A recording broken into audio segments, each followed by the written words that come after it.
जगन्नाथपुरी, यानी इन सभी क्षेत्रों में जाकर के उस आध्यात्मिक और सांस्कृतिक चेतना को जागरूक करने के एक बड़े कार्यक्रम को अपने हाथों में लिया। अभी यहां पे हमारे पूज्य संत जिन बातों को कह रहे थे, पूज्य संत राजेंद्र दास जी महाराज, उन्होंने कहा 4 मुगल बादशाहों का कालखंड जगत गुरु मूलकदास जी महाराज ने देखा। अकबर का भी देखा,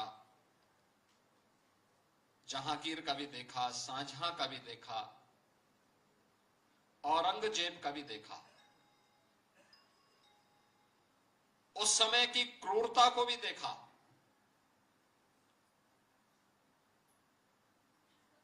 भारत के संतों की दिव्य परंपरा है जो कभी भी किसी भी विधर्मी के सामने अपने मूल्यों और अपने आदर्शों से विचलित हुए बगैर उन्होंने उस समय जिस जनचेतना को जागरूक किया, उसी पर आधारित है आज का आध्यात्मिक और सांस्कृतिक भारत।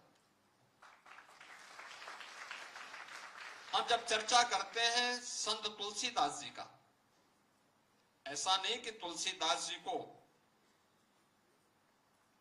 उस समय के शासकों ने लोभ और लालच न दिया हो।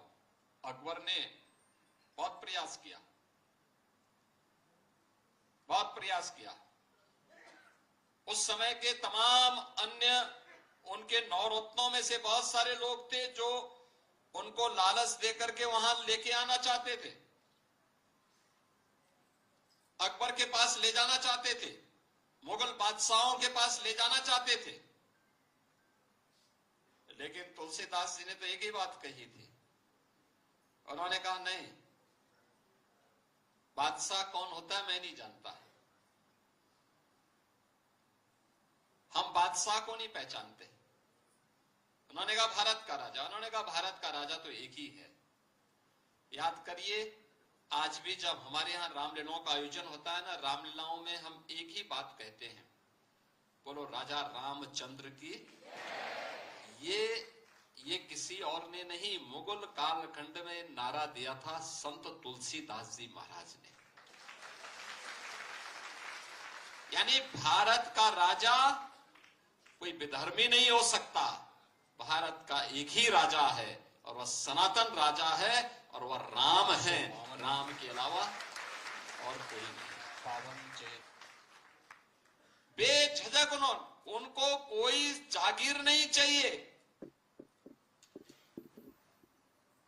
जो ये कहते हैं तुलसीदास जी एक गरीब ब्राह्मण थे, नहीं, इससे बड़ा धनी कौन जो उस समय सबसे बड़े बादशाह के प्रस्ताव को ठुकरा करके कहता हो कि नहीं, मैं बादशाह को नहीं जानता,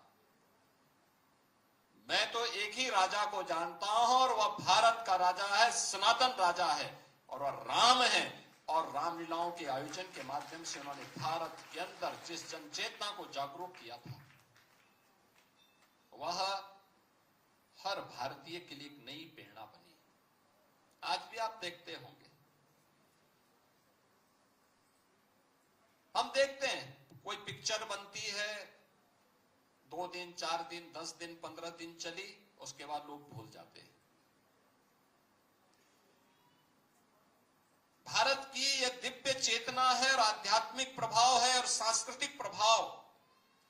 कथा के माध्यम से हम देखते हैं पूज्य संतों की जब कथा होती है, हजारों और लाखों की संख्या में श्रद्धालु उपस्थित होता है।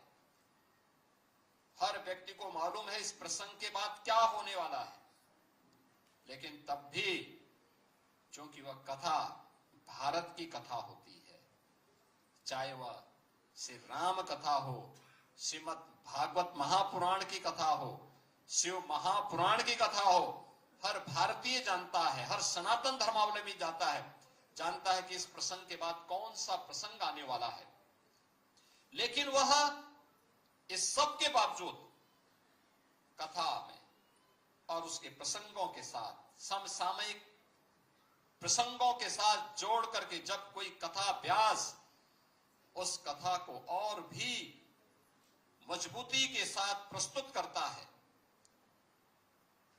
लाखों लाख की संख्या में श्रद्धालु घंटों घंटों बैठ करके उसका श्रवण करता है, उसको अंगीकार करता है और उससे अपने जीवन पथ को आलोकित करते हुए आगे बढ़ने का मार्ग भी प्रशस्त करता है।